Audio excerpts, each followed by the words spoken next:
አርዕስተ ዜና። ኢትዮጵያ የፖለቲካ ማዕበልንና ያለመግባባት መንስኤዎችን ለማከም የብሔራዊ ምክክር ጉባኤን ቀን ቆርጣ እየጠበቀች ነው።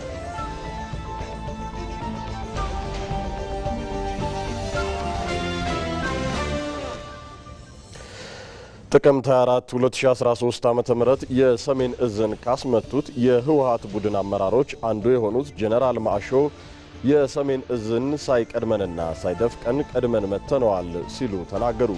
ከዚህ ቀደም አንዳንድ የጽንፈኛው አመራሮች ድርጊቱን አለመፈጸማቸውን በተደጋጋሚ ሲክዱ መቆየታቸው ይታወሳል።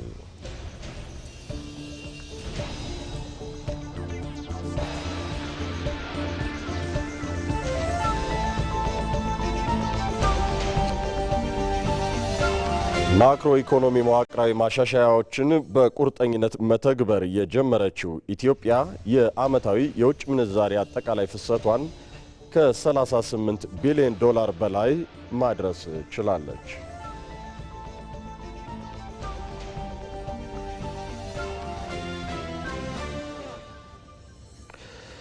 ትራምፕ አሜሪካና ኢራን ድርድሩን ለማስቀጠል የተስማሙ ቢሆንም የተኩስ አቁም ስምምነቱ ግን አልቋል ሲሉ ተናገሩ።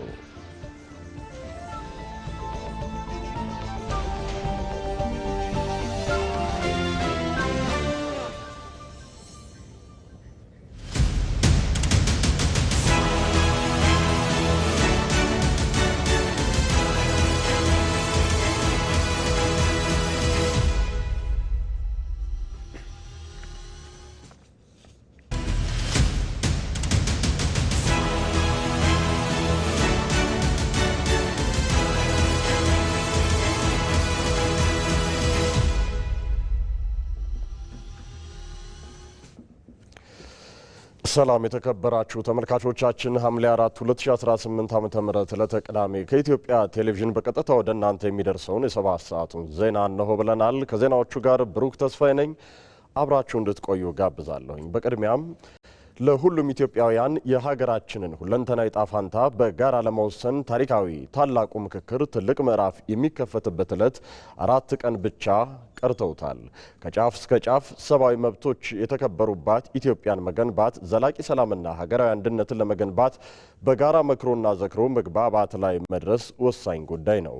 ይህንን እውን ለማድረግ ህገ መንግስታዊና ህጋዊ ማዕቀፎችን ጥንካሬ ከመፈተሽ ባለፈ የዜጎቻችንን መብት ለማስከበርና ለሰብአዊ መብት ጥበቃ የቆሙ ተቋማዊ ማዕቀፎችን ይበልጥ ለማጠናከር ምክክር የጎላ ፋይዳ ይኖረዋል። ይህ ታላቁ ሀገራዊ ምክክር በሀገራችን ውስጥ ያሉትን እጅግ ተጋላጭ የህብረተሰብ ክፍሎች ድምፅ የሚሰማበትም መድረክ ነው። ማንኛውም ዜጋ ወደ ኋላ የማይተው ስርዓትን ለመገንባት አካታች የሆኑ ፖሊሲዎችና የህግ ማዕቀፎች እውን እንዲሆኑ ይህ ዕድል ለነገዋ ኢትዮጵያ አዲስ ተስፋን የሚፈነጥቅ ነው። ይህ የሐምሌ 8 ቀን አጀንዳ በሀገር ውስጥም ሆነ በውጭ ያሉ የኢትዮጵያ ልጆችን ክብርና መብት በማስከበር የፍትህ የእኩልነትና የሰብአዊ መብቶች የሚከበሩባት አዲስ እና የበለጸገች ኢትዮጵያን ለመፍጠር ሁላችንም በጋራ የምንቆምባት ታሪካዊ ዕለት በመሆኑ ለስኬታማነቱ በጋራ መቆም ያስፈልጋል።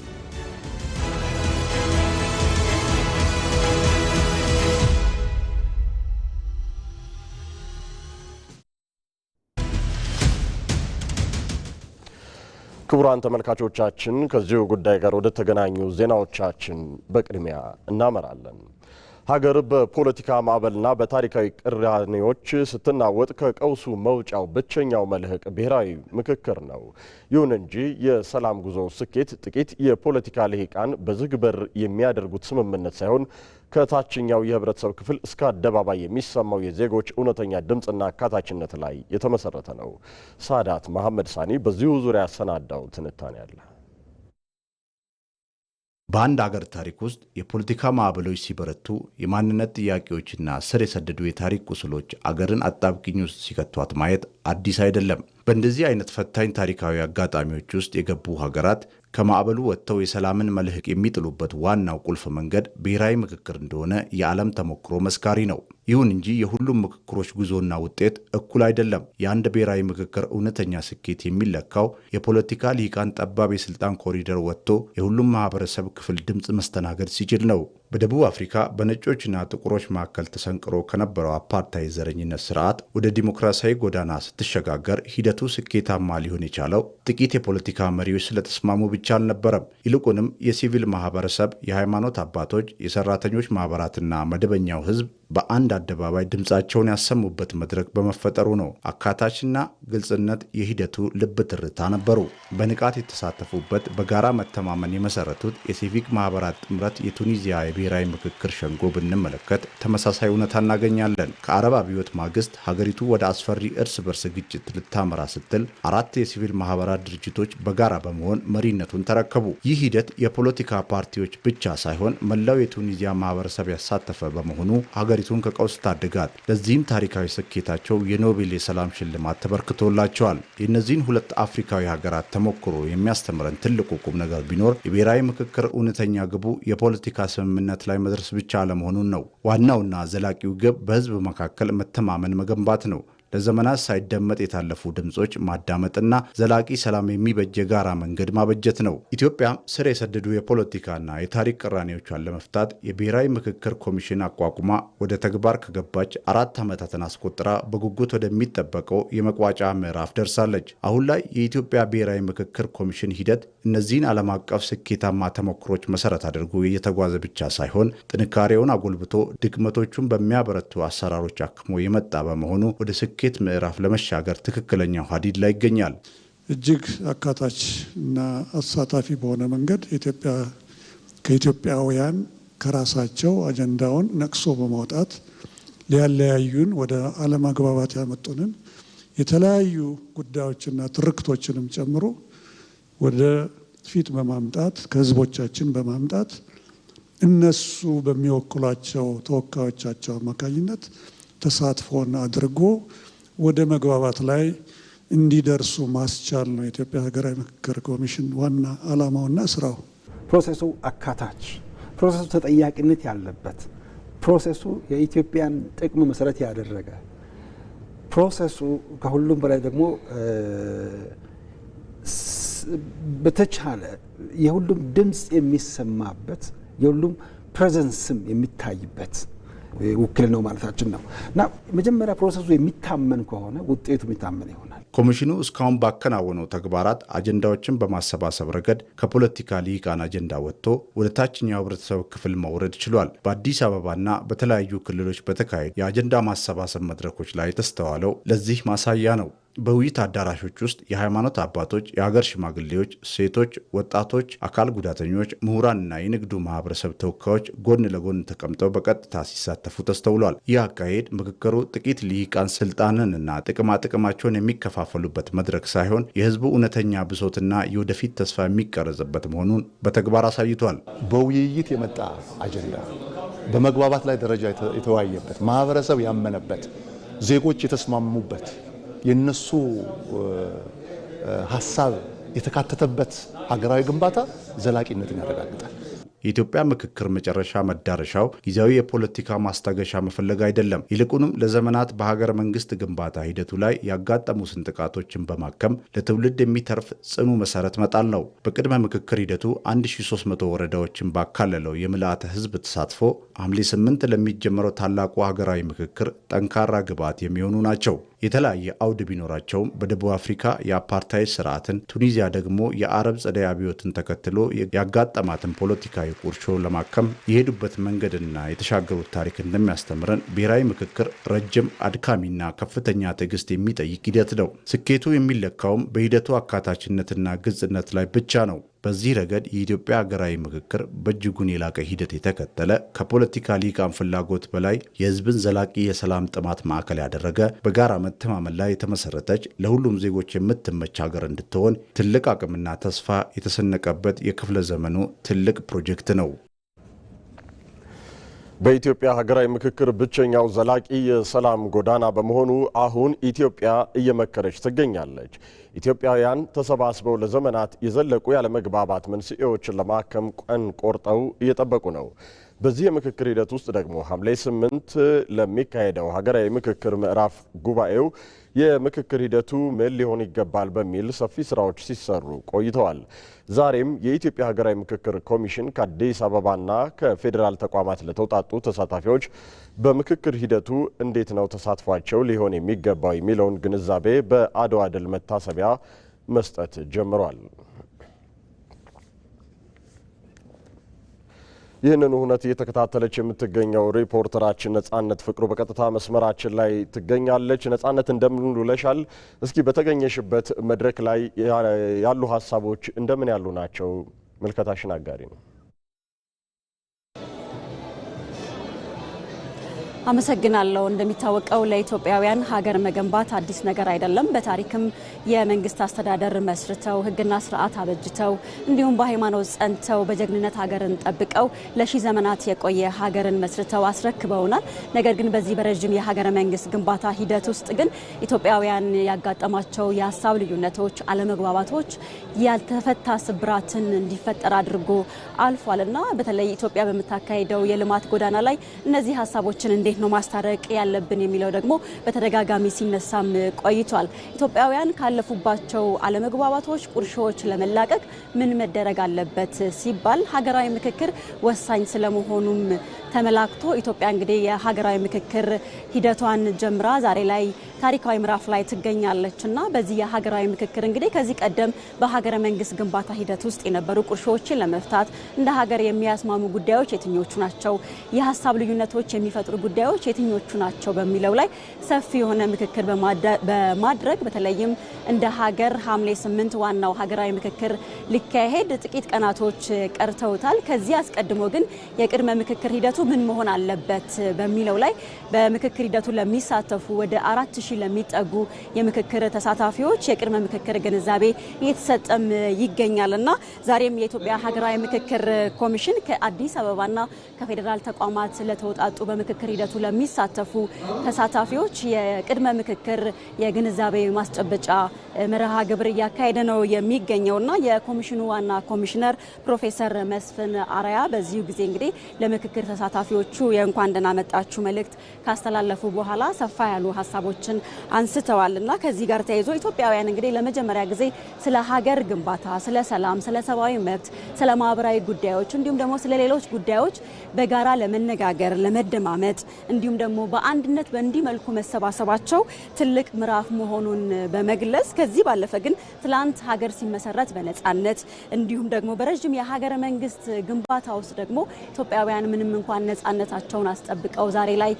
ቢያስረክቡንም የረዥም የሀገረ መንግስት ግንባታ ሂደት ውስጥ ባለቤት የሆነችው ኢትዮጵያ ግን የነበሩ ለዘመናት ያልተፈቱ አለመግባባቶች፣ ልዩነቶችን እንዲህ በአድዋ ድል መታሰቢያ ነው ይህ ግንዛቤ ማስጨበጫ መርሃ ግብር የተካሄደ የሚገኘውና ፕሮፌሰር መስፍን አራያም በዚህ በአድዋ ድል መታሰቢያ ተገኝተን ስለ ሀገር ሰላም ለመነጋገር ስለ ሀገር ችግሮቻችንን በጋራ ለመፍታት ለመደማመጥ ለመወያየት እንዲህ በአንድነት መሰባሰባችን በተለይም ከችግሮቻችን ለመውጣት ያለንን ጽኑ ፍላጎት የሚያሳይ ስለመሆኑም አንስተዋል። በዛሬው ዕለት እንግዲህ ኮሚሽኑ ምክክሩ በሚመራበት ስልትና ተሳታፊዎች በሚኖራቸው ሚና ላይ ሰፋ ያለ ማብራሪያ እየሰጠ ይገኛል። እዚህ ላይ እንግዲህ አጠቃላይ የምክክር ሂደቶቹ፣ የቡድን አደረጃጀት መዋቅሮቹ ምን መምሰል አለባቸው በሚለው ላይም ለተሳታፊዎቹ ሰፊ የሆነ ማብራሪያ እየተሰጠ ነው የሚገኘው።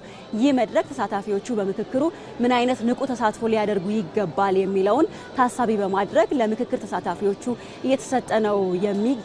ይህ መድረክ ቀጣይነት ያለው መድረክ ነው። በቀጣይም ሰፊ ሀሳቦች የሚነሱበት ይሆናሉ ተብሎ ይጠበቃል። ለጊዜው ያለኝ መረጃ ግን ይህንን ይመስላል።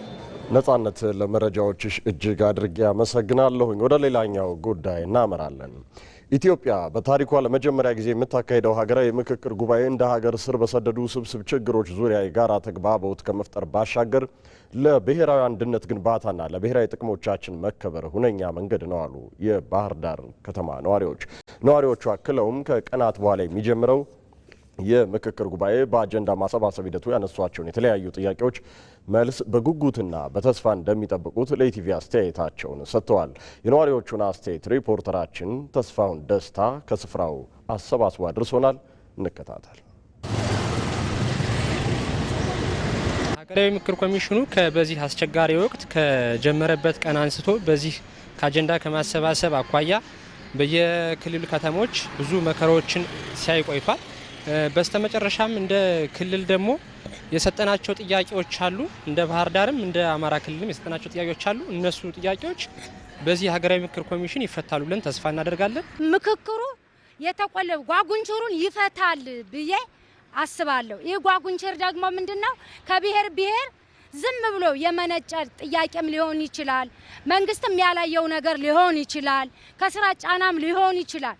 ስለዚህ በመመካከር ቁልፉ ተገኝቶ ተፈቶ አንድነትን ያላብሳል ብዬ አስባለሁ። የማንነት ጥያቄ፣ የሰንደቅ ዓላማ ጥያቄ፣ የሰላም ጥያቄ ብዙ ጥያቄዎችን በዚሁ በባህር ዳር ከተማ በዚህ በምክክር ኮሚቴ ተደስቷል፣ ተወያይተናል። አሁንም ሐምሌ 8 ለሚደረገው ደግሞ እነዚህ መልሶች ይሰጣሉ ብለን እናስባለን። ሀገራዊ ምክክር ኮሚሽን እንደጀመረው ጥሩ ጀምሯል። ይሄንም ጥሩ ውጤት ማየት እንፈልጋለን።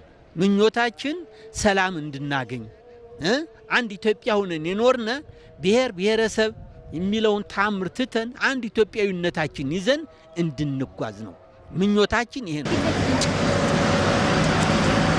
ይሄ ምክክር በጣም የምጓጓለት ምንድነው ብትሉኝ ሰላምንና አንድነትን ለልማት ደግሞ ያፋጠነ ነገር ይሆናል ብዬ አስባለሁ። ይሄ ሀገራዊ ምክክር ኮሚሽን ጠቀሜታው ላቅ ያለ ነው። ምክንያቱም አንድነትን፣ መተሳሰብን፣ ፍቅርን የድሮዋን ኢትዮጵያ እንድናይ ወደፊትም ደግሞ እችን ኢትዮጵያ ችግርን የሚያቀነቅን ሲሆን ለኢትዮጵያ መፍትሄን የሚያመላክት አቅጣጫ ይዞ ይመጣል ብለን እናስባለን። እኛ አንድ ከሆነ የሀገር ልማት ይመጣል፣ የባህር በራችን ይከፈታል፣ ኢትዮጵያ ከሌሎች የበለጠ እንድትቀደም ይደረጋል።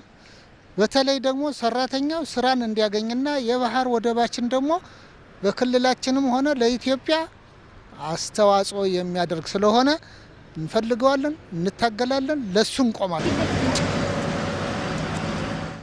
በኢትዮጵያ ልዩነትን በውበት ቋጠሮዎችን በምክክር ለመፍታት ታሪካዊ ምዕራፍ ታላቅ ተስፋ ተጥሎበታል። 4 ቀን ብቻ የቀረው ታላቁ ምክክር የሀገርን ጥቅም ከግል ፍላጎት በማስቀደም ዘላቂ ሰላምና የኢኮኖሚ እድገትን ለማረጋገጥ መሰረት የሚጣልበትም ነው።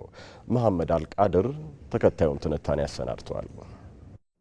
ኢትዮጵያና ኢትዮጵያውያን ህልማቸው ይህ ነው። ህዝቦችን በሚያስተሳስር የጋራ ማንነት፣ በሚያቀራርብ እሴትና በሚያስተባብር ጉዳዮች ላይ ሀገራዊ መግባባት ተፈጥሮ ማየት። የሀገራችን ሺህ ቋጠሮች በምክክር ሊፈቱ እንዲህ እየተሰባሰቡ ያሉ 4000 የህዝብ ውክልናን የተሸከሙ ተመካካሪዎችም የተጣለባቸው አደራ ይህን ህልም የማሳካት ነው። አንድ ሀገር የሚገነባው ህዝቦቿን በሚያስተሳስሩ የጋራ ማንነት፣ በሚያቀራርቡ እሴቶችና በሚያስተባብሩ ራዕዮች ላይ ነው። ለዚህም ሺህ ዓመታት የዘለቀው ድሎችን ያመጣው የኢትዮጵያ የጋራ ታሪክ ፈተናዎችንና መስዋዕትነቶችንም ይዞ ዛሬ ላይ ደርሷል። በተለያዩ ዘመናት ህዝቦች በአንድነት ቆመው ሀገራቸውን ሲጠብቁ የጋራ ታሪክንና የጋራ ኩራትንም ሲፈጥሩ ቆይተዋል። እነዚህ ታሪኮች የትላንቱን ክስተት ብቻ አይወክሉም። ለዛሬና ለነገ ትውልድም የአንድነት መሰረቶች ናቸው። የጋራ ሀገራዊ ማንነት የሚጠናከረው ታሪካችንን በጋራ ስናስታውስና ሀገራዊ ምክክርን የመሰሉ ጡቦችንም ለቁስሎቻችን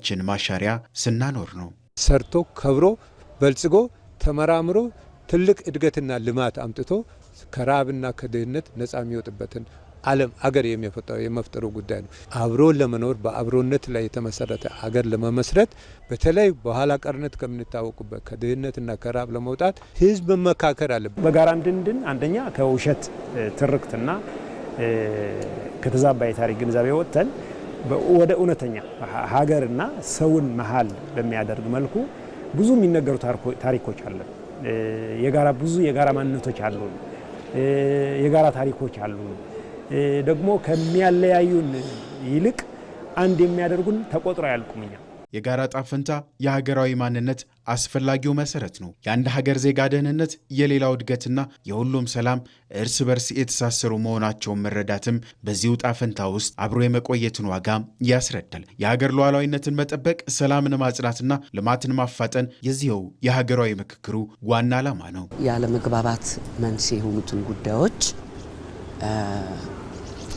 ህዝቡን ሰብስቦ አመካክሮ በጋራ መፍትሄ ነው የሚላቸውን ውሳኔዎች አሳልፎ የጋራ ኢትዮጵያዊነትን ለመቀጠል ነው እንግዲህ ዋናው ዓላማ። ጠንካራ ሀገራዊ ማንነትና የጋራ እሴቶች ሲጠናከሩ ዘላቂ ሰላምን ያመጣሉ፣ የኢኮኖሚ እድገትንም ያፋጥናሉ፣ ተቋማት ይጠናከራሉ፣ በዚሁ የዜጎች መተማመንም ይጨምራል። ለዚህ ደግሞ ሀገራዊ ምክክሩ ይዞት የሚመጣውን ጸጋ በተገቢውና ይህ ቀረሽ በማያስብል መንገድ የመጠቀም ታሪካዊ አደራ ከፊታችን ተቀምጧል። ሰዎች ተቀራርቦ የማይመካከሩ ከሆነ ተቀራርቦ የማይነጋገሩ ከሆነ ችግሮች ሊፈቱ አይችሉም። ችግሮችን መፍታት የምንችለው ተቀራርበን እኔ ውስጥ ያለውን አውጥቼ አንተ ውስጥ ያለውን አውጥተ በመሀከላችን አስቀምጠን በሱ ላይ ስንወያይ ችግሮችን መፍታት እንችላለን። የሀገራዊ ምክክሩ ለአሁኑ ለኢትዮጵያ ለወደፊት ግንባታም ሆነ ለህዝቧም ኑሮ ሆነ በኢኮኖሚም በፖለቲካም የተሳካ ሁኔታዎች እንዲያጋጥሙን ይህንን እድል መጠቀም አለብን። እያንዳንዱ ኢትዮጵያዊ ይሄ የሀገራዊ ምክክር ነገር የኔ ነው፣ የኔም ኃላፊነት ነው፣ ለኔም ጥቅም ነው ብሎ ማመን አለበት ማለት ነው። የተስማማንበት ሁሉም ኢትዮጵያዊ በአንድ ቋንቋ የሚገልጸውን ነገር ይሰጠናል። ያ ማንነት፣ ያ ትርክት የሀገራችን መገለጫ የወል ማንነትና የወል ትርክት ሆኖ ይቀጥላል። የወደፊቷ ኢትዮጵያ የምትገነባው በጋራ እሴቶች፣ በመተማመን፣ በፍትህና በአንድነት ላይ ነው። የብዝሃነት ውበቷን ጠብቃ የጋራ ማንነቷን አጠናክራ ወደፊት ስትራመድ የተረጋጋች የበለጸገችና ለሁሉም ዜጎቿ እኩል ዕድል የምትፈጥር ሀገር መሆንንም በዚሁ ሂደት ኢትዮጵያ መፍጠር ትችላለች። ይህ ጉዞ የአንድ ትውልድ ብቻ ሳይሆን የሁሉም ዜጎች የጋራ ኃላፊነትና የጋራ ተስፋም ነው።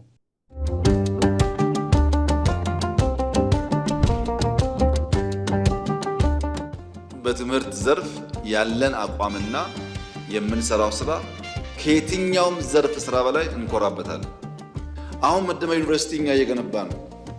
ከ6-7 ወር አንድ ዓመት በኋላ ሙሉ ሆኖ ግንባታው ያልቃል። በእርግጠኝነት ነው የምነግራችሁ፣ በእርግጠኝነት የትኛውም የኢትዮጵያ ዩኒቨርሲቲ የዛ አይነት ጥራት ያለው ግንባታ ሊኖረው አይችልም። በእርግጠኝነት የትኛውም የአፍሪካ ዩኒቨርሲቲ በዚያ ልክ ጥራት ያለው ግንባታ ሊኖረው አይችልም። የምንገነባው ለልጆቻችን ስለሆነ ማለት ነው። የትኛውም ዓለም የምንጓጓውን ዩኒቨርሲቲ አይነት ኢትዮጵያ ውስጥ እናያለን በጥራት። ለምን? የኤአይ ጉዳይ አስፈላጊ ስለሆነ። ታስታውሳላችሁ፣ የዛሬ 5-6 ዓመት ኤአይ ተቋም እንፍጠር ስንል አፍሪካ ውስጥ አጀንዳ አልነበረም። የኤአይ ፖሊሲ ስንቀርጽ አጀንዳ አልነበረም። አሁን ደግሞ ትሰማላችሁ፣ እዚህም እዚያም ይነገራል። ኤአይ ፊውቸር እንደሆነ ይህ መንግስት ቀድሞ አውቆ ነው እየሰራበት ያለው። ውጤቱን ደግሞ ወደፊት በጋራ የምናየው ነው። አሁንስ በጣም ብዙ ውጤቶች አግኝተንበታል እስካሁን ባለው ሂደት።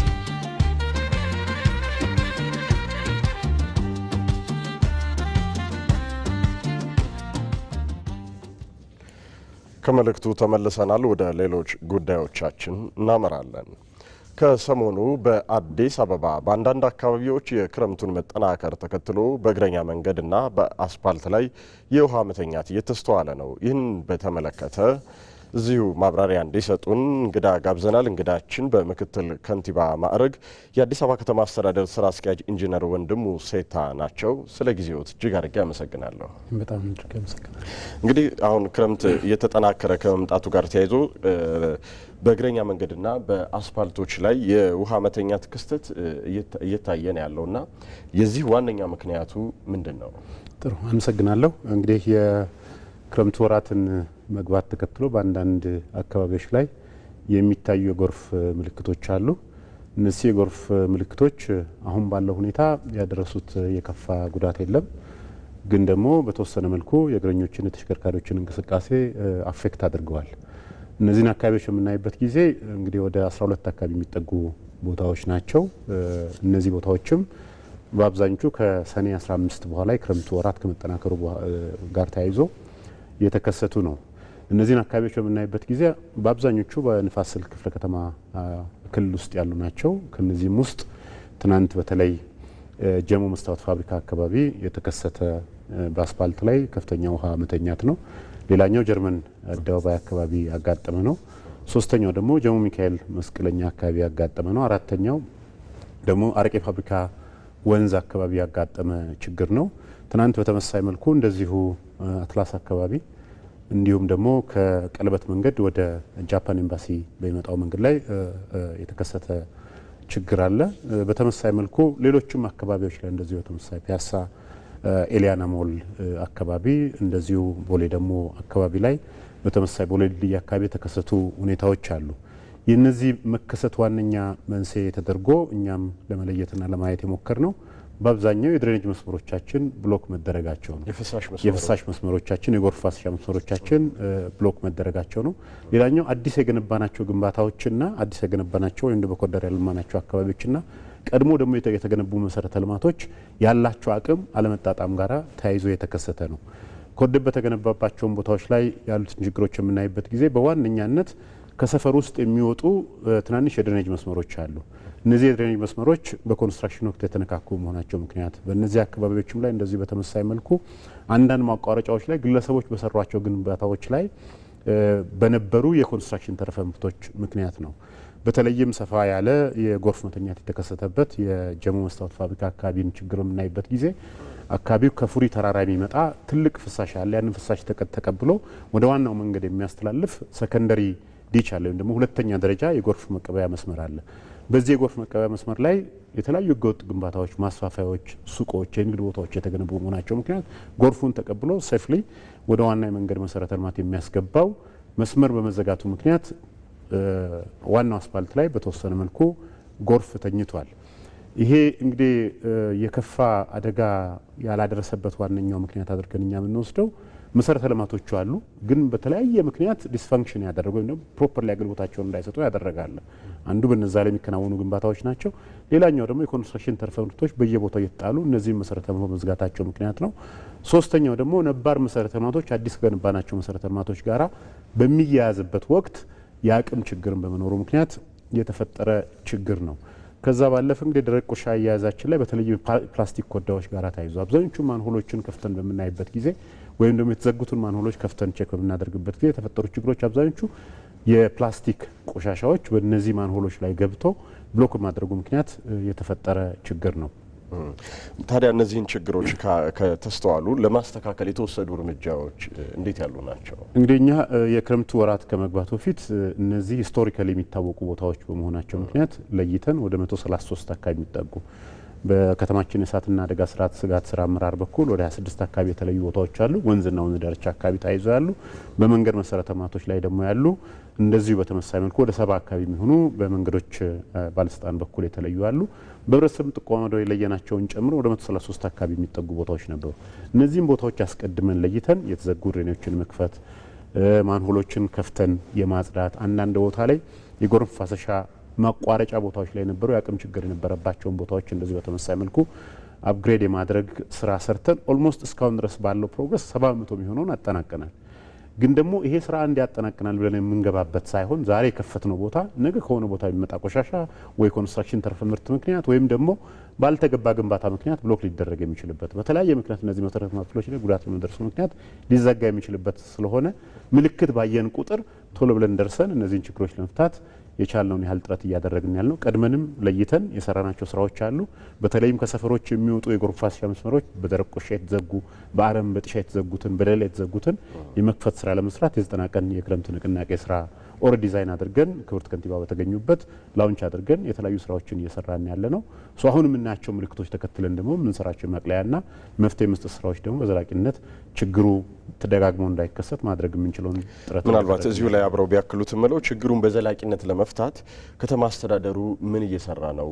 ከማህበረሰቡ ውስጥ የሚጠበቅ ጉዳይም ካለ ሀሳቦትን ያጋሩ። እንግዲህ ይሄ ችግር ሪከር የሚያደርግ ችግር ነው። አንድ ጊዜ ጨርሰናል ብለን የምንሄድበት አይደለም። ከተማውም ደግሞ በፍጥነት እያደገ ነው ያለው። ከዚህ በፊት ያልነበረ የከተማት ሁኔታ በከተማችን ውስጥ የተፈጠረ ነው ያለው።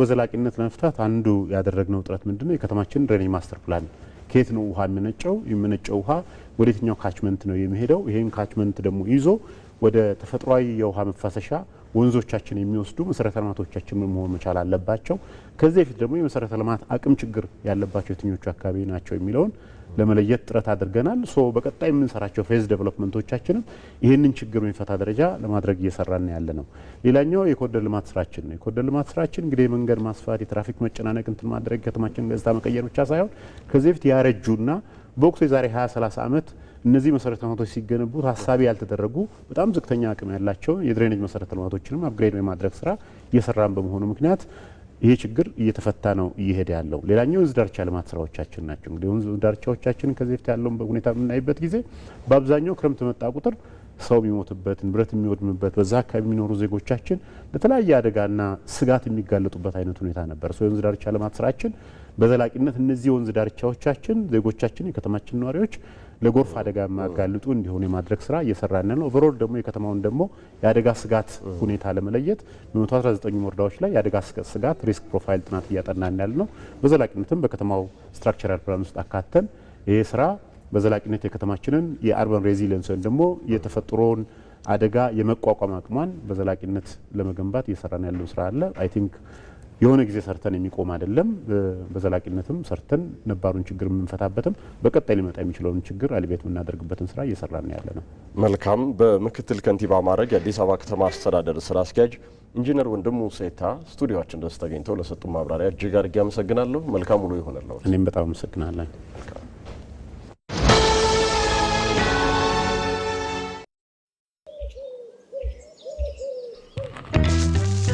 ቆይ አንዴ እንዳትሄድ ጠብቀኝ የሲቪ ቪዛ ካርድ አዝዤ መምጣት ብቻ ነው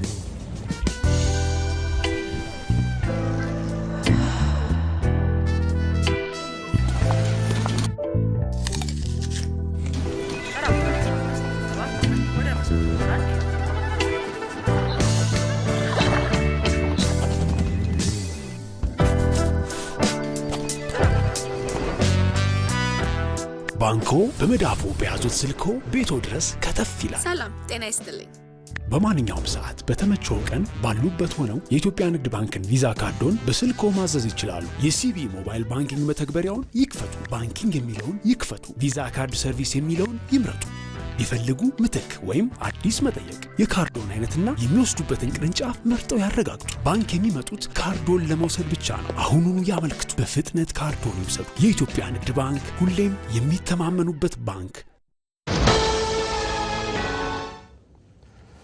ማክሮ ኢኮኖሚ መዋቅራዊ ማሻሻያዎችን በቁርጠኝነት መተግበር የጀመረችው ኢትዮጵያ የዓመታዊ የውጭ ምንዛሪ አጠቃላይ ፍሰቷን ከ38 ቢሊዮን ዶላር በላይ ማድረስ ችላለች። በተለይም የውጭ ንግድ ዘርፉ፣ ቱሪዝም ዘርፍ፣ ግብርናና ኢንዱስትሪ ማደግ፣ ከፍተኛ ገቢን ማስገኘት መሻገር ለኢትዮጵያ የውጭ ምንዛሪ ክምችት ማገገም ተጨባጭ ስኬትን አስመዝግበዋል። ሳምሶን ገድሉ ለዘመናት የቋጠረችው ጥሪት አልባ መቀነቷ ቢፈታ የውጭ ምንዛሬ የራቀው ነበር። አምርታ ወደ ውጭ የምትልከው እፍኝ የማይሞላ መልሳ ከውጭ የምታስገባው ለሸክም የከበደ መሆኑ ኢትዮጵያን ከውጭ ምንዛሬ የተኳረፈች አድርጓት ቆይቷል። ኢትዮጵያን ብሎ የመጣ እንግዳ ይዞ የመጣውን ሀብት እዚሁ እንዲያፈስ ማድረግ የነበረበት የቱሪዝም ዘርፍ ለዚህ የታደለ አልነበረም። ይህ ሁሉ ለትናንት የኢትዮጵያና ኢትዮጵያውያን የውጭ ምንዛሬ እጥረት ሻገር ሲልም ማጣት ጥቂቶቹ ባለድርሻዎች ናቸው። ዛሬ ግን ይህ ሁሉ ታሪክና የትናንት መጥፎ ትዝታዎች ብቻ ናቸው። ኢትዮጵያ ወገቧን አጥብቃ የተገበረችው የማክሮ ኢኮኖሚ ማሻሻያዎች የስኬት መለኪያቸው መስታወት ይኸው የውጭ ምንዛሬ ግኝት ነው። ዛሬ የኢትዮጵያ መቀነት በውጭ ምንዛሬ ግኝት የደረጀ ማዕድን፣ ቱሪዝም፣ ግብርና፣ አይሲቲ እና ኢንዱስትሪ ዘርፎች ደግሞ መቀነቷን በውጭ ምንዛሬ ለማጥለቅለቅ እየተጉም ይገኛሉ። ይህ ሁሉ ለውጥ በመመኘት የመጣ አይደለም። የግብርናውን ዘርፍ በአረንጓዴ አሻራ ደግፎ ከዘመናዊ ቴክኖሎጂዎች ጋር በማስተሳሰር ምርትና ምርታማነትን የሚያሳድጉ አሰራሮችን በመተግበር ማዕድንን ከተረሳበት በማንሳት ከትናንሽ እስከ ግዙፍ የማዕድን ማውጫና ማምረቻ ፋብሪካዎች ድረስ በመትከልና ቀድሞ የነበሩትን አቅፎና ደግፎ በማበረታታት ኢንዱስትሪውን ከተተበተበበት የአሰራርና የሕግ ማነቆች አላቆ መሰረቱን በማጽናት በጥቅሉ ኢትዮጵያ ወደ ውጭ ከላከቻቸው ምርቶች 11 ቢሊዮን ዶላር አግኝታለች። ቱሪዝም 5.2 ቢሊዮን ዶላር ለሀገር በማስገኘት የትናንት ታሪኩን አድሷል። ይህም የኢትዮጵያን የውጭ ምንዛሬ ግኝት ከውጭ ንግድ፣ ከቱሪዝም፣ ከሬሚታንስ፣ ከቀጥታ የውጭ ኢንቨስትመንትና ከብድርና እርዳታዎች የተገኘው አጠቃላይ የውጭ ምንዛሬ ፍሰት ከ38 ቢሊዮን ዶላር በላይ አድርሶታል። ቱሪስት ከአንድ ቦታ አንድ ቦታ የሚንቀሳቀስ ነው ሀገሩ ይወጣ። ስለዚህ መጀመሪያ ማረፊያውን ነው የሚያየውና በቀጥታ ተጠቃሚ የሚሆነው የቱሪስት ቁጥር መጨመር፣ በመንግስት በኩልም የተለየ ትኩረት መሰጠቱ ሆቴሉን፣ አኮሞዴሽኑ፣ መኖሪያውን የያዘውን ነው። ቱር ኦፐሬተሮች ራሱ አዲስ አበባ ውስጥ ለመቆየት አንድ ሰው ቢፈልግ ይዘውት ሊሄዱ የሚችሉት እንደው ከግማሽ ቀን የዘለለ የሚታይ ነገር አልነበር። መጡ፣ ስብሰባቸውን ጨረሱ፣ ሮጠው ነው የሚሄዱት። አሁን ግን ብዙ መነቃቃቶች እየታዩ ነው። በአዳማ ስፔሻል ኢኮኖሚክ ዞን ውስጥ የተለያዩ አልባሳቶችን እያመረተ ያለው ድርጅት ነው። ከሚያመርታቸው ፕሮዳክቶች የራሱን ትርፍ ጥሩ ደረጃ ላይ ነው ያለው። ለድርጅቱም እንደዛ ለአገራችንም ደግሞ ጥሩ የውጭ ምንዛሬ እያስገኘ ያለው ድርጅት ነው ማለት ነው። ቡናን ለየተን የወሰድን እንደሆን የዛሬ መልኩ ፍጹም የትናንትን አይመስልም። ከ100 ሚሊዮኖች መሻገር የተሳነው ሀብት ዛሬ 3.1 ቢሊዮን ዶላርን አስገኝቷል። ከትናንሽ ጓሮዎች እስከ ትላልቅ ግዙፍ ማሳዎች ድረስ ኢትዮጵያ ተክላ ተንከባክባ ለቅማ ብቻም ሳይሆን እሴት ጨምራ ኤክስፖርት ማድረግን ዋነኛ ግባው ማድረጓም ያመጣው ውጤት ነው። የቱሪዝም መዳረሻዎች ልማት የፈጠሩት የቱሪዝም ፍሰት መነቃቃት ከኮንፈረንስ ቱሪዝም ጋር ተዳብሎ ድንገት እግር ጥሎት ብቅ ያለን እንግዳ ከቦሌ ጀምሮ በዚህ መቆየትን የሚያስመኝ ሆኗል። ይህ ከተፈጥሮ እስከ ሰው ሀብት የቀረሽ ለማይባልላት ባለብዙ ጸጋ ሀገር የነገ መገኛዋን ከብልጽግና ማማ ጫፍ መሆኑን ከመጠቆምም በላይ ነው። ከ1984 እስከ 2000 ዓመተ ምህረት 17 ዓመት ኢትዮጵያን የሚያክል ሀገር ኤክስፖርት ያደረገው 11 ቢሊዮን ነው። የ17 ዓመቱን በአንድ ዓመት ማምጣት እድገት ካልሆነ ታዲያ ሰርቪስ 9.5 ቢሊዮን ዶላር አግኝተናል። በፎሪን ዳይሬክት ኢንቨስትመንት ፕላስ ኦር ማይነስ 4 ቢሊዮን ዶላር ገደማ አግኝተናል። ቃል የተገባውን ትቼ ሬሚታንስ 7.9 ቢሊዮን ለ8 ትንሽ የቀረው አግኝተናል። ሌሎች እርዳታ ብድር ጨምሮ 5 ቢሊዮን ዶላር ገደማ አግኝተናል። በድምሩ በዚህ ዓመት ፕላስ ኦር ማይነስ 38 ቢሊዮን ዶላር ገደማ ነው የውጭ ካፒታል ወደ ሀገር ውስጥ የፈሰሰው። ከጥቂት ዓመታት በፊት የነበረው ሪዘርቫችን ከ20 እጥፍ በላይ አድጓል። በነገራችን ላይ አሁን ያለን ሪዘርቭ ኢትዮጵያ ሀገር ሆና ከተፈጠረች ጀምሮ ከነበራት ከትልቁ ሪዘርቭ ከእጥፍ ይበልጣል። ይሄ ትልቅ አቺቭመንት ነው። እኛ ስንመጣ ይሄ ሀብት ቢኖር ኖሮ አንቸገርም። ማክሮ ኢኮኖሚክ ኢምባላንስ ተፈጥሮ የነበርንበት ሪፎርም አናደርግም ነበር ማለት ነው። ይሄ የመላ ኢትዮጵያውያን ድል ነው። በዚያ ልክ መታየቱ ጠቃሚ ይሆናል። የኢትዮጵያ ትናንት የፈተናዎችና የእጥረት ምዕራፍ እንደነበረው ሁሉ ዛሬዋ ደግሞ የማደግና የመለወጥ ማሳያ ሆኗል። ይህ ከእፍኝ ወጪ ንግድ ወደ ቢሊዮኖች የተሻገረው የታሪክ ምዕራፍ በራሷ እግር ቆማ ጸጋዎቿን አልምታ ወደ ብልጽግና ማማ የምታደርገውን ጉዞ እያረጋገጠም ነው። ትናንት የምኞት የነበረው ዛሬ የመሬት እውነታ ሆኗል። የነገዋ ኢትዮጵያ ደግሞ ከዚህ የላቀ ስኬትን ለመሰነቅ ወገቧን አጥብቃም ጉዞዋን ቀጥላለች። ህገወጡ የህወሓት ቡድን የትግራይን ወጣቶች ለገዛ ስልጣኑ ማስጠበቂያና ለፖለቲካ ቁማር መጠቀሚያ ማድረጉ በክልሉ እናቶችና ቤተሰቦች ላይ ማህበራዊ ቀውስን እየፈጠረ ነው። የጦርነት አማራጭ ዘላቂ ሰላምን እንደማያመጣ በታሪክ በተደጋጋሚ ቢያረጋግጥም ቡድኑ ወጣቱን አስገድዶ ወደ ጦርነት ግንባርና ስደት ለመማገድ እየሰራ ነው። ይህ እኩይ ስትራቴጂ የቡድኑን ውድቀት የሚያፋጥንና በህግና በታሪክ የሚያስጠይቅ ወንጀል ነው። ወንድማገኝ ኃይሉ በትግራይ ህዝብ ስም የሚምለውና የሚገዘተው ህገወጡ የህወሓት ቡድን የክልሉን ወጣቶች ለራሱ ጠባብ የፖለቲካ ስልጣንና ጥቅም ማቆያ ማድረጉን ቀጥሎበታል። የዚህ ቡድን ድርጊትም በትግራይ እናቶች ማህፀን ላይ እንደ መጨከን ይቆጠራል። ልጆቻቸውን ለሀገር ቁም ነገርናም ለቤተሰብ አለኝታ እንዲሆኑ የወለዱ እናቶች ዛሬም ድረስ ከዓይናቸው እንባ እንዳይደርቅ ያደረገው ይኸው የጥፋት ስብስብ ነው። ይህ ድርጊት የቡድኑን ውድቀት የሚያፋጥንና በታሪክ ማህደር ውስጥ ሁሌም ሲወገዝ የሚኖር ነው።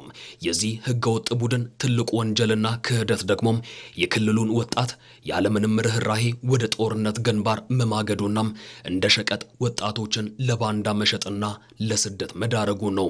በሚሊዮን የሚቆጠሩ እናቶችና አባቶች ልጆቻቸውን አስተምረውና አሳድገው ለቁም ነገር ይበቃሉ ብለው ሲጠባበቁም ህገወጡ የህወሓት ቡድን ግን ወጣቶችን የፖለቲካ ቁማር መጫወቻ ካርዶች አድርጓቸዋል። የማንም ፕሮፓጋንዳ ለማሳካት ተብሎ በግድ መታፈስ በአሁኑ ባለንበት ዘመን የማይጠበቅ የወረደ በጣም ለመግለጽ ራሱ የሚከብድ ወንጀልም ጭምር ነው። በ2013 14 ለማገዶ አስገብተውት አስጨርሰውት በታትነውታል። አሁን ደግሞ ተመሳሳይ ከስተታቸው የማይማሩትን አሁን ደግሞ ተመሳሳይ ስራ ለመስራት ሲያስቡ ህዝቡ ያለፈውን ይበቃናል ከዚህ በኋላ እንሸወድም ብሎ ሙሉ ለሙሉ አሁን ተቀባይነት አጥቷል። በጦርነት አውድማ ላይ የሚገኝ ድል ዘላቂ ሰላምን ሊያመጣ እንደማይችል ታሪክ በተደጋጋሚ ቢያስተምርም ህገወጡ የህወሓት ቡድን ግን አሁንም ወጣቱን መስዋዕት በማድረግ የማይጨበጥ ስልጣን ፍለጋም ይባዝናል። የዚህን የጥፋት ቡድን እውነተኛ ማንነትና ከበስተጀርባ የሚሸርበውን ሴራ ቀድሞ በተገቢው መንገድ አለማጋለጥ ዛሬ ላይ ለተከሰተው ውድመት ትልቁን አስተዋጽኦ አድርጓል። እውነታውን ቀድሞ አውጥቶ ለህዝብ አለማሳየትና የዚህን የሐሰት ፕሮፓጋንዳ ማሽኑን ስራም በዝምታ መመልከት አሁን ላይ ጥልቅ ቁጭትን ይፈጥራል። ይህን ወንጀለኛ ድርጅት በጊዜው አለማጋለጥ ካልሆነ በስተቀር ከሌላ ኃይል ጋር በመስራትህ ወንጀለኛ ነን ማለት ምንም የሞራል ብቃት የለውም። ይሄ ክሪሚናል ኢንተርፕራይዝ ነው። ሶኔ ለትግራይ ህዝብ የሚጠቅመው የፌደራል መንግስት አካል ነው። መገንጠል ቢፈልግ የራሱ ሂደት እንኳን ነው አይደለም። እሱ አይደለም አጀንዳው። ቲፒኤልኤፍ እኮ ቢችል ከሸኔ ከፋኖ ከገሌ ከኦብነግ ከምናምን ባሉ ኃይሎች ጋር ተዳብሎ አዲስ አበባ መግባት ይፈልጋል። አዲስ አበባ ሲገባ ማን ስልጣን ይሰጠዋል? እሱ እግዚአብሔር ነው የሚያውቀው። ግን ይህ አያስጨንቀኝም። እነሱ የሚሰጡት ስም አያስጨንቀኝም። የሚያስጨንቀኝ በዚህ በቀጠሉ ቁጥር የትግራይ ህዝብ የህልውና አደጋው ሞር ፕሮናውንስድ እየሆነ ይሄዳል ነው እንዳልኩት። በጣም የሚያበሳጨኝ ነገር ቢኖር ቀደም ብዬ ይሄንን ወንጀለኛ ቡድን ማጋለጥ አለመጀመር ካልሆነ በስተቀር የፈለገ ታርጋ ቢሰጡ እንደ ሽልማት ነው ቆጥረው። በትግራይ ወጣቶች አእምሮ ውስጥ ከኛ ውጭ ጠላት ሊያጠፋችሁ ነው የሚል የሐሰት ትረካን በማስረጽ ወጣቱ ቆም ብሎ እንዳያስብና አማራጭ እንዳይፈልግ አድርጎታል። የቡድኑ ጸያፍ ድርጊት አሁንም ወጣቶችን በሐሰት ፕሮፓጋንዳ በማደንዘዝ ወደ ጥፋት የመምራት እኩይ ፍላጎት ነው። በአሁኑ ሰዓት የትግራይ ወጣት በግዳጅ መሰለፍ አልፈልግም የሚለው ህይወቱን ሪስክ እያደረገ ጥይት ተኮሰበትም ጭምር ወደ አፋር ወይ ሌሎች አካባቢዎች የሚገባበት ሁኔታ ነው። የትግራይ ህዝብ ቁጥር በእንደዚህ ሁኔታ ከቀጠለ አብዛኛው ስደተኛ የማይሆንበት ምክንያት ነው። አብዛኛው ተፈናቃይ ነው የሚሆነው። ስለዚህ ይሄ ድርጊት ዝም ብሎ የስነ ልቦና ስብራት፣ ማህበራዊ ቀውስ በሚል ያለው የምትገልጸው ንጹህ ወንጀል ነው እየፈጸመ ያለው ይሄ አመራር። ለመሆኑ ይህ የህወሓት ቡድን የጥፋት ተግባር ምንጩ ከየት ነው? የመጥረቢያ ፖለቲካ ሰለባ ነው ትግራዋይና ኢትዮጵያውያን የሆኑት። ቲፒኤልኤፍ እንደ መጥረቢያ ነው መያዛው እንጨት እንደ ሻዕቢያ ዋናው አዛዦች ባለጉዳዮች ሌሎች ናቸው። ከመጥረቢያው ጋር ከብረቱ ጋር ብንጋጭ እንጨቱ እስካለ ድረስ ከእንጨቱ ጋር ብንጋጭ እንጨቱን የሚያዘው ሰው እስካለ ድረስ ዘላቂ ሰላም አናገኝ።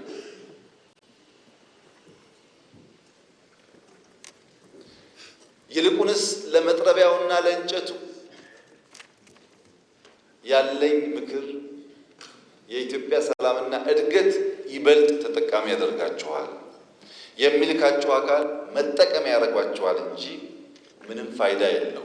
ህገወጡ የህወሓት ቡድን ወጣቱን መጠቀሚያ በማድረግ ሊያሳካው የገመተው ቅዠት መቼም ቢሆን እንደማይሳካናም ድርጊቱም የታሪክና የህግ ተጠያቂነትን የሚያስከትል ወንጀል መሆኑ ታውቆ የክልሉ ህዝብና ወጣቶች ይህንን የጥፋት ጉዞ በቃ ሊሉ ይገባል።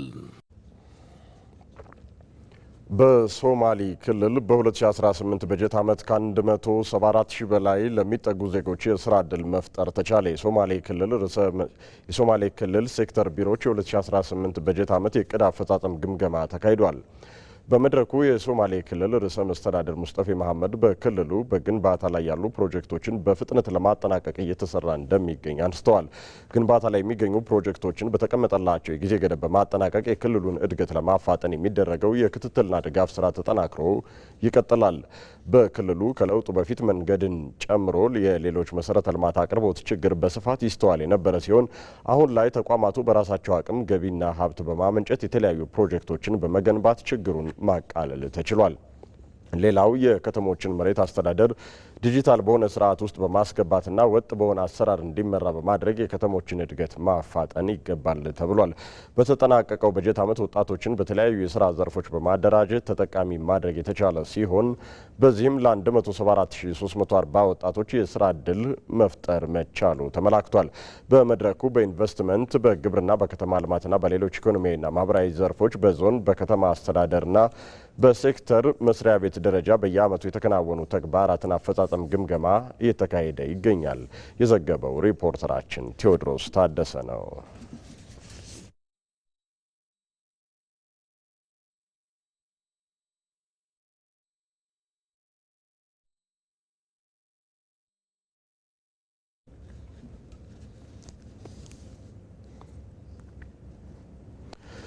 በመጨረሻም ወደ ውጭ ዜና እናልፋለን።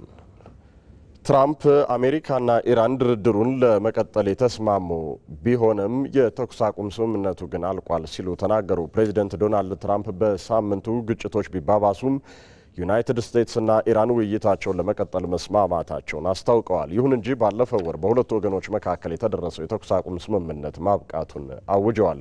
በተጨማሪም አሜሪካ አርብ ዕለት ኢራን በሆርሙዝ በሚጓዙ መርከቦች ላይ የምታደርሰውን ጥቃት እንድታቆም ያላትን ፍላጎት ገልጻለች። በሆርሙዝ የተከሰተው የቅርብ ጊዜ ግጭት የነዳጅ ዋጋ እንዲንር ያደረገ ሲሆን ይህም ትራምፕ በህዳር ወር ለሚካሄደው የኮንግረስ ምርጫ ዋዜማ ትልቅ ፖለቲካዊ ተግዳሮት ሆኗል። የትራምፕ አስተያየት የተሰማው አዲስ ግጭት በተከሰተበት ሳምንት መጨረሻ ላይ አንጻራዊ ጸጥታ በሰፈነበት ቀን ሲሆን 3 የኳታርና የሳውዲ የንግድ ታንከሮች ተኩስ ሲሰነዘርባቸው አሜሪካ የኢራን ግዛቶች እንድትመታና ኢራን ደግሞ በባህረ ሰላጤው ግዛቶች በሚገኙ የአሜሪካ ወታደራዊ ጣቢያዎች ላይ ጥቃት እንድትሰነዝር ምክንያት ሆኗል። የዘገበው ሮይተርስ ነው። ክቡራን ተመልካቾቻችን የሰዓቱ ዜናዎቻችን እነዚህ ነበሩ። ዜናዎቹን በመምራት ብሩክ ተስፋዬ ከእናንተ ጋር ቆይታ አድርጌያለሁ። በያላችሁበት ውብ ቀን ይሆነላችሁ።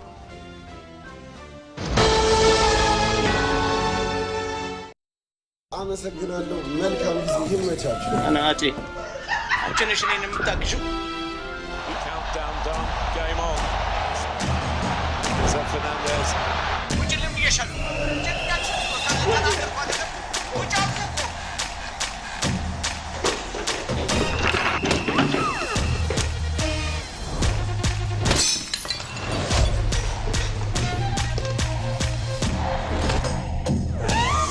ከቤታችን በዋይፋይ ከቤት ስንወጣ በሞባይላችን በዲኤስቲቪ ስትሪም በከፍተኛ ቅናሽ እንዲሁም ጎጆና ሜዳ ፓኬጆችን በነፃ ይዞ በቀረቡት የዓለም ዋንጫ ጥቅሎች ያሻንን በመምረጥ በኢትዮ ቴሌኮም ፈጣን ኔትወርክ ፈታ ብለን የእግር ኳሱ ዓለም ኮከቦችን ፍልሚያ እንታለን። ዓለም ዋንጫን ባለንበት